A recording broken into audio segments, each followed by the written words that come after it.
আর এলাকা তো 40 দিনের ট্যুর যার একদম অল্প টাই মাত্র 4-5 হাজার টাকা খরচ হবে। তুই যাবি হইলে এখন নাম লেখা দিবি। কি হ ছোড়ো এলা টুরি নিরে আই বহুত দিল তুই তুই দে বেগুনের আগাল নাম লিখি তো।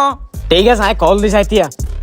ভাই আর বন্ধুকে যাইব হরিয়া। ঠিক আছে লই আই যার কই এই চল।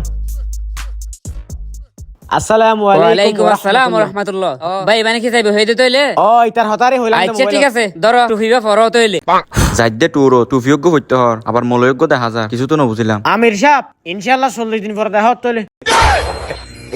আরে বন্ধু তুই চিন্তা কা করর, তুই যত আল্লাহ রাস্তার মাঝে বুঝছেন না, তুই এর জায়গায় 5 ওয়াক্ত নামাজ দোয়া পড়লে তোর মন দিল শান্তি হয়ে যাবে। তাহলে আমির সাহেব ইতার একটা সাহিত্য রাখিবান আর তো কান ইমার্জেন্সি হাজ আছে তো আই যাই তুই। ঠিক আছে ইতারে লইজন কে তুলি দোয়া বুঝজন।